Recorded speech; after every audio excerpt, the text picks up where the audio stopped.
Bank of Namibia released an overview of data that covers government, households and corporates using information from the 4 major banks in the country. According to analyst Daniel Kavishe at Simonis Storm Securities, the stance the government made in keeping debt at less than 35% of the total gross domestic product is maintained well.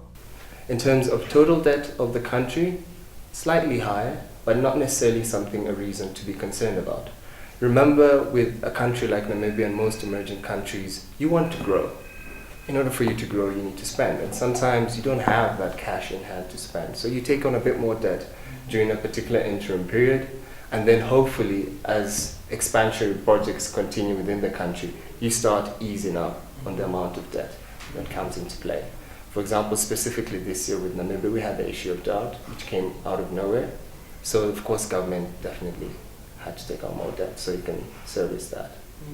One thing, according to Kavishe, that is also boosting the current debt levels in the country is the low interest rates. It has become easy for households and corporations to go out and take on debt. Asked whether the current debt level in the country can be lower at this stage, he had this to say. At this particular stage, no. I'm fine with the current debt levels.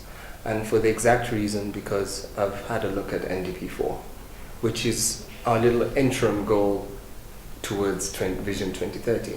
And looking at what it outlines in terms of growth in agriculture, tourism, logistics, and of course, manufacturing is the 4th one. Looking at what they've outlined there, I can see that there is a need for there to be a lot of growth within the country, which can only be spurred through by taking on additional debt. It's just one of those things that happens, and it's synonymous to every emerging market out there. Household debt currently stands at almost $35 billion, while corporate debt is more than $21 billion. Government debt stands at $27,260 million. Franco Olivier reporting for the News on One.